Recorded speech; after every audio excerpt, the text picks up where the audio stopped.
setia bersamaku, menopang di saat semuanya lihat sulit untuk jalani.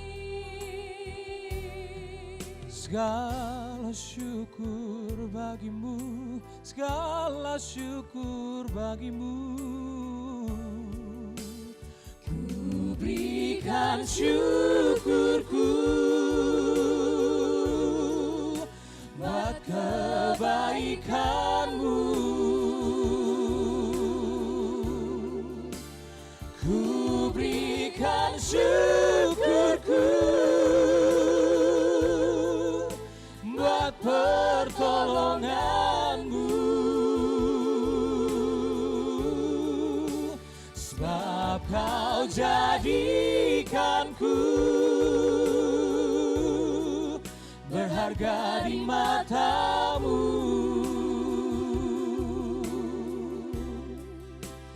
Kau Bapa yang baik, ku mengasihimu.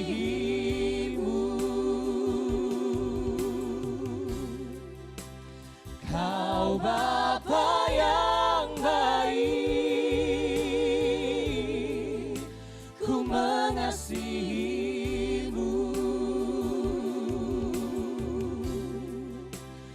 Kau Bapa yang baik, ku mengasihimu.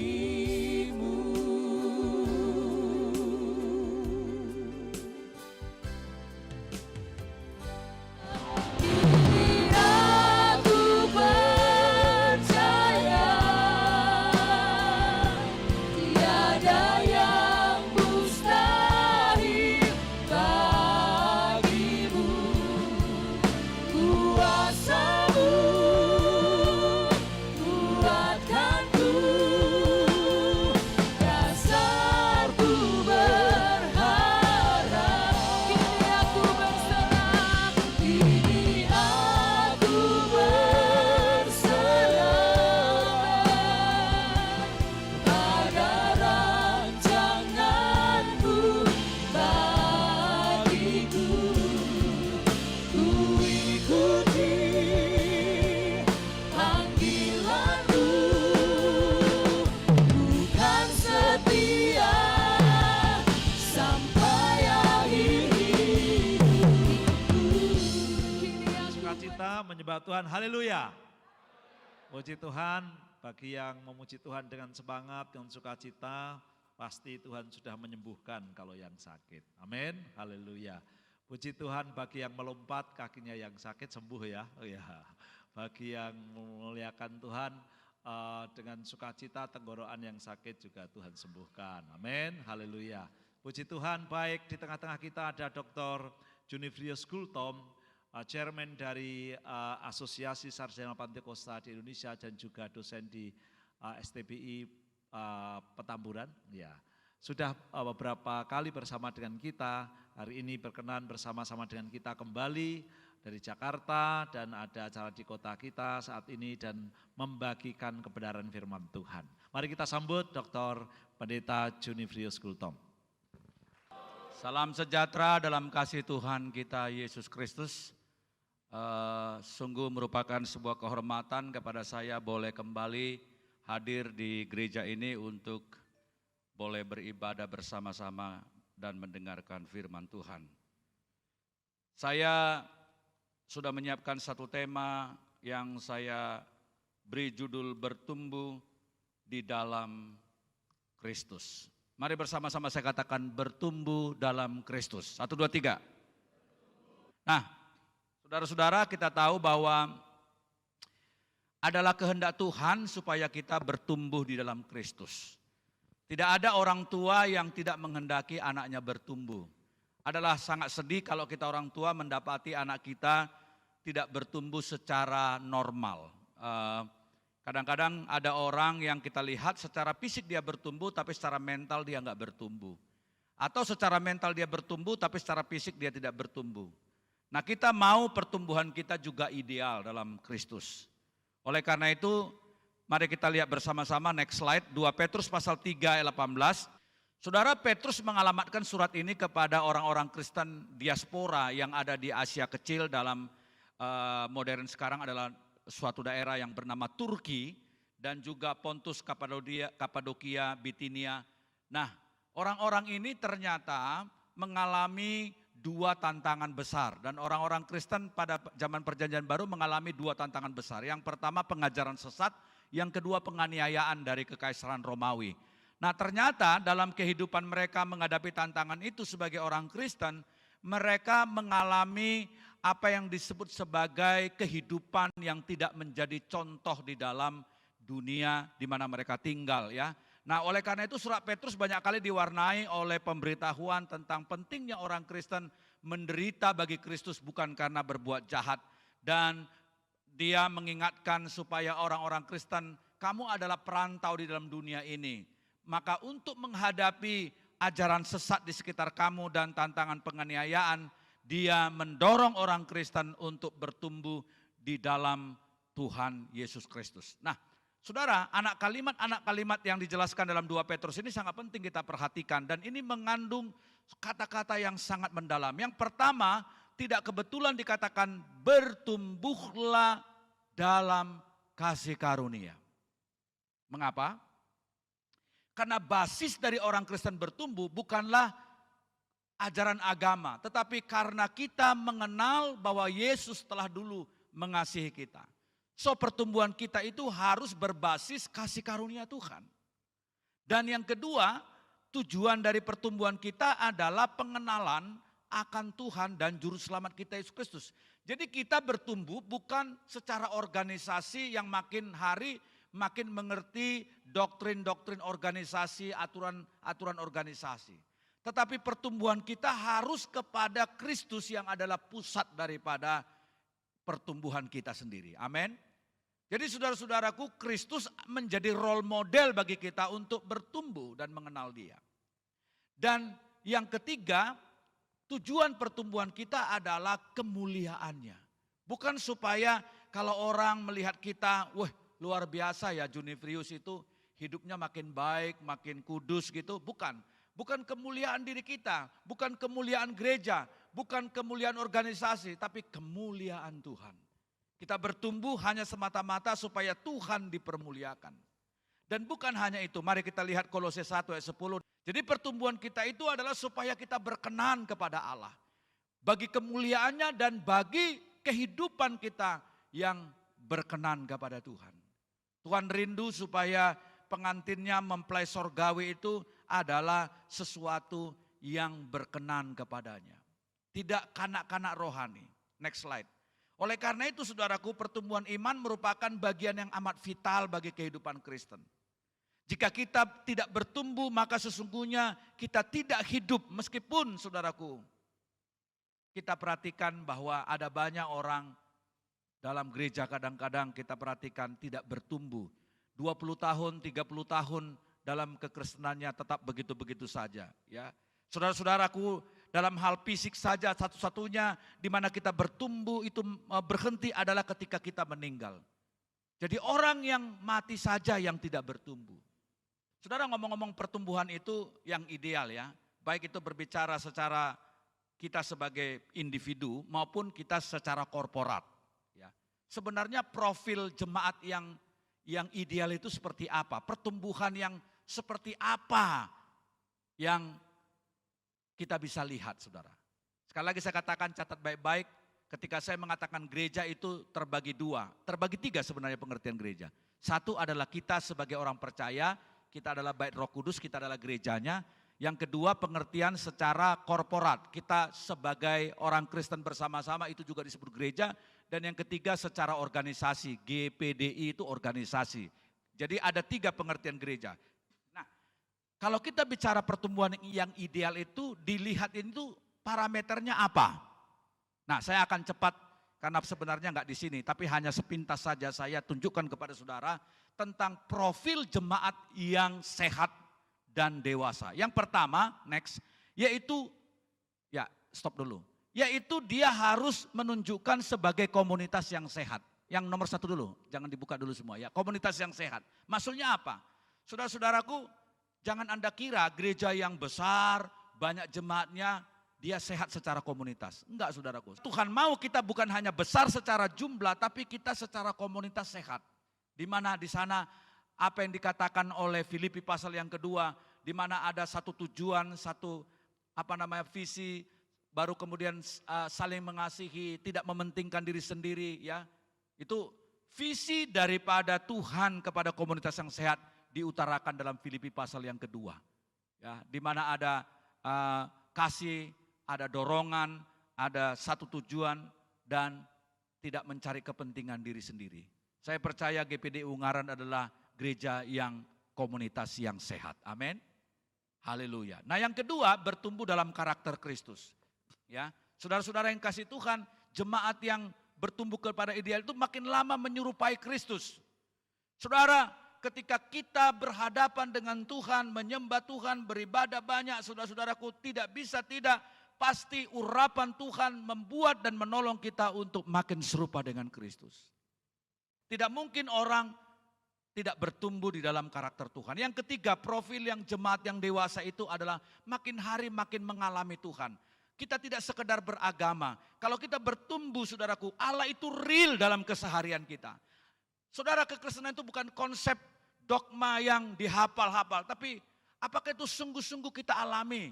Apakah kita bercakap-cakap setiap hari dengan Tuhan? Apakah makin hari kita makin menganggap bahwa Tuhan itu begitu real, dekat sekali dalam mengambil keputusan, di dalam hal mengambil keputusan bisnis, dalam keputusan jodoh, dalam keputusan sekolah atau apapun yang kita lakukan, kita sungguh-sungguh mengalami Allah.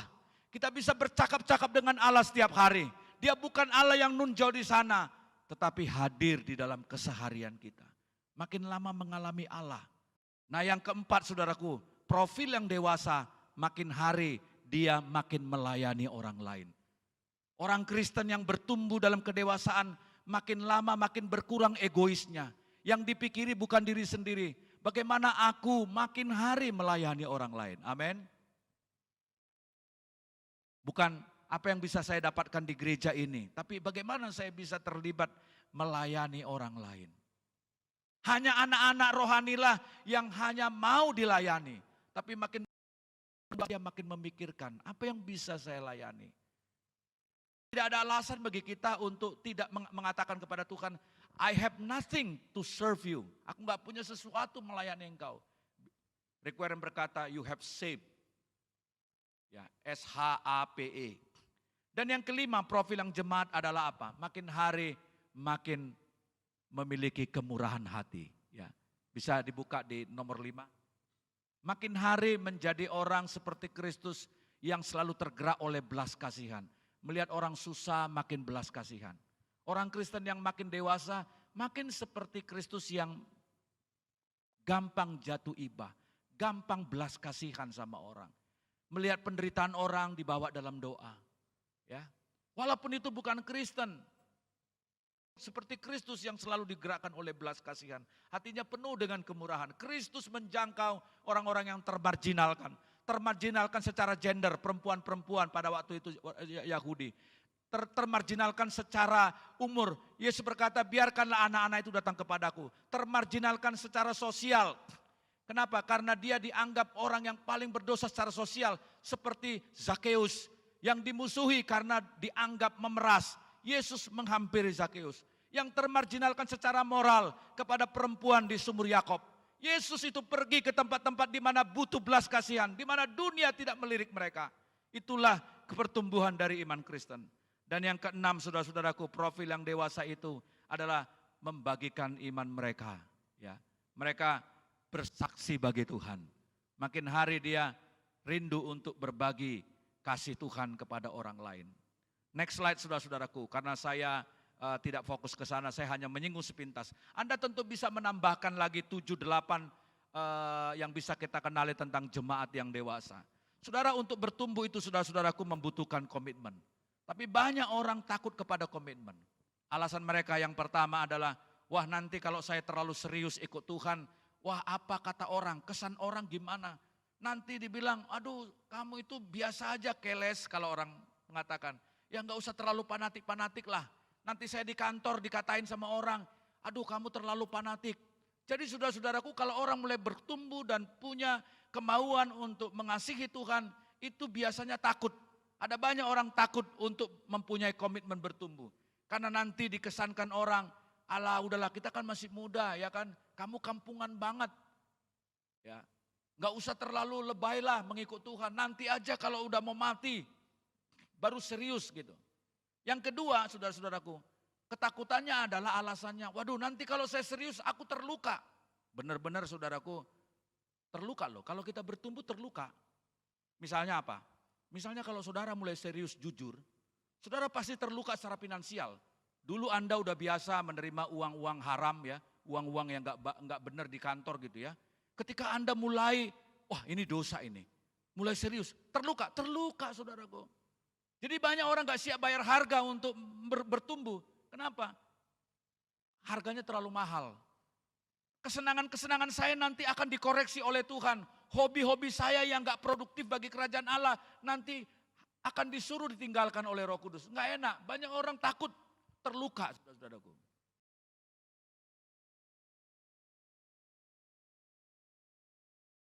Komitmen itu memang rentan dan berisiko saudara-saudaraku. Kita tahu bahwa begitu orang komit untuk mengasihi Tuhan, ikut pendalaman Alkitab, ikut pemuritan, ikut apa, itu memang saudara-saudaraku ada risiko, memilih risiko itu untuk keselamatan kita. Seandainya Kristus itu, tetapi bukan kehendakmu yang jadi. Apakah Yesus tidak rentan? Dia rentan saudaraku ketika dia berkomitmen ke Via Dolorosa. Nah, sekarang saya dengan cepat saudaraku, next slide. Saya akan dengan cepat sekarang menjelaskan bagaimana kita bertumbuh. Ternyata Tuhan telah memberikan beberapa sarana untuk kita bertumbuh. Sama seperti anak-anak, dia bertumbuh membutuhkan sarana. Demikian juga kita ini diberi sarana oleh Tuhan untuk kita bertumbuh normal sesuai dengan yang pertama. Apa sarana itu? Yang pertama adalah firman Allah. Yohanes 14 ayat 26 berkata, tetapi penghibur yaitu Roh Kudus yang akan diutus oleh Bapa dalam namaku, dialah akan mengajarkan segala sesuatu kepadamu dan akan mengingatkan kamu akan semua yang telah kukatakan kepadamu. Perhatikan dua kata kerja di sini, mengajarkan, mengingatkan. Nah gimana Roh Kudus itu mengajarkan dan mengingatkan kita? Bukan ketika Anda doa di kamar tiba-tiba dia bilang gini, hei Junibrius, aku kasih kamu ajaran ya, gitu. Ada kadang-kadang momen Tuhan berbicara secara bisa kedengaran atau impresi dalam pikiran kita. Tapi saudara-saudaraku, hati kita kalau kita kosong tidak diisi oleh firman Tuhan, gak pernah membaca firman, bagaimana Roh Kudus mau mengajarkan dan mengingatkan kita akan semua yang pernah kita baca, semua yang telah dikatakannya dalam firman-Nya.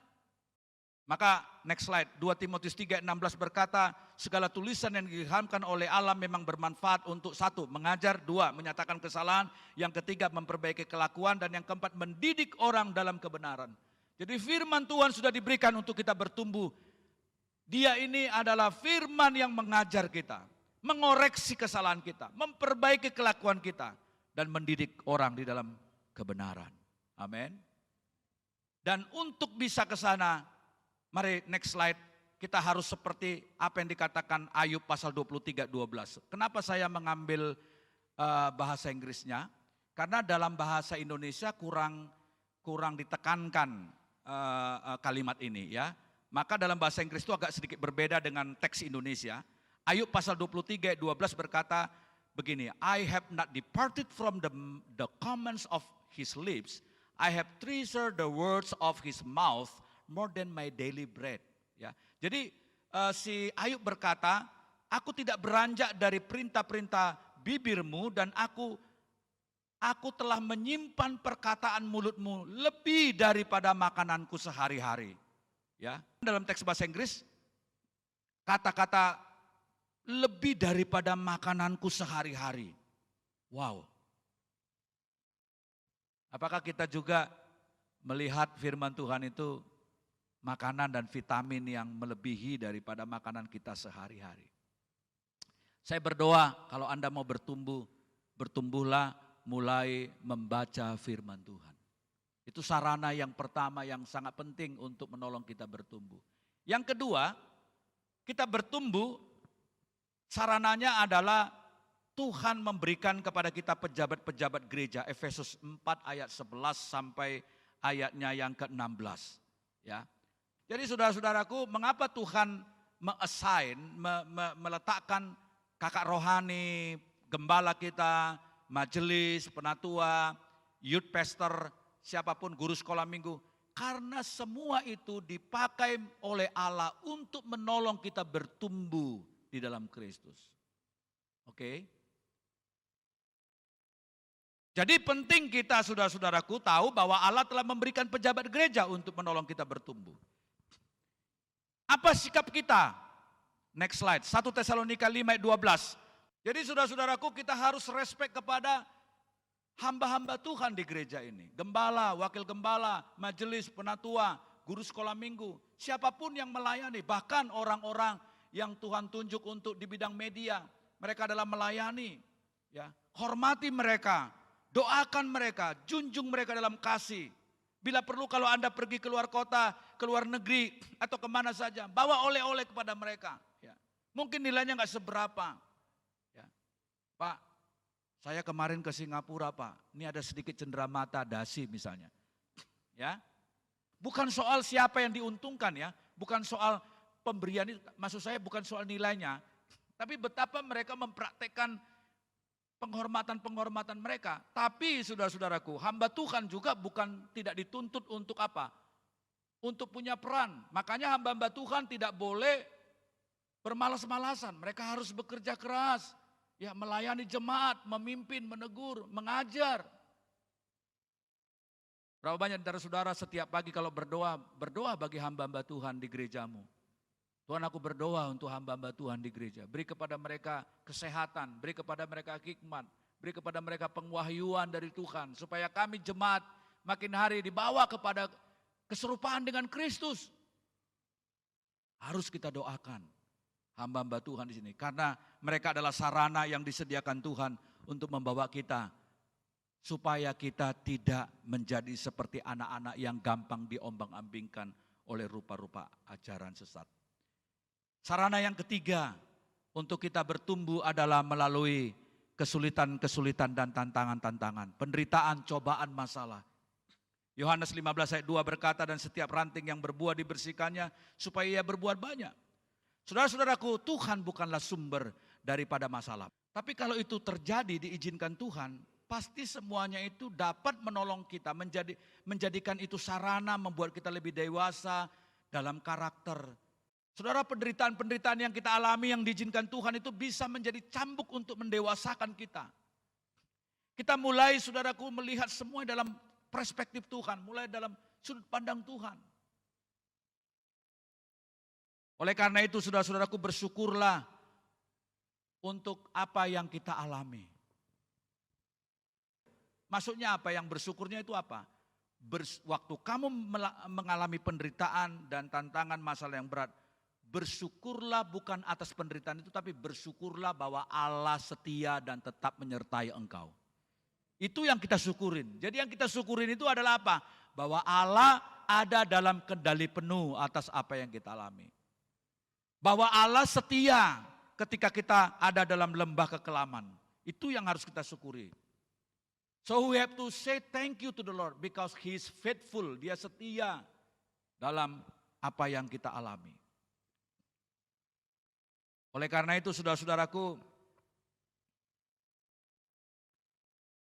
mari kita selalu melihat apa yang Tuhan kerjakan dalam kehidupan kita ketika kita mengalami banyak kesulitan. Ketimbang menyalahkan situasi, menyalahkan si anu, mending kita introspeksi diri. Tuhan, apa maunya Tuhan terhadap tantangan ini? Tuhan mau didik aku dalam hal apa soal ini? Tuhan mau didik kita dalam hal apa? Dalam hal karakter, kerendahan hati, dalam hal apa? Dalam hal lebih banyak bersyukur. Paulus berkata, justru dalam kelemahanku kasih-Nya sempurna. Saudara-saudara yang kasih Tuhan, tentu kita tidak menghendaki kesulitan, tantangan, dan cobaan. Mungkin waktu kita belum mengalami tantangan yang berat, kita udah gak pernah puasa, kita udah gak pernah berdoa. Kita udah mulai ceroboh dalam hal-hal hidup ini.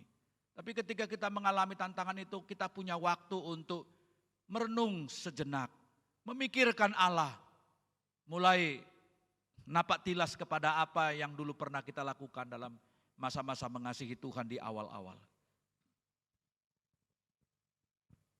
Dan yang terakhir saudara-saudaraku, Tuhan menolong kita bertumbuh melalui sarana apa? Yang keempat yaitu disiplin rohani. Mari bersama-sama saya katakan disiplin rohani.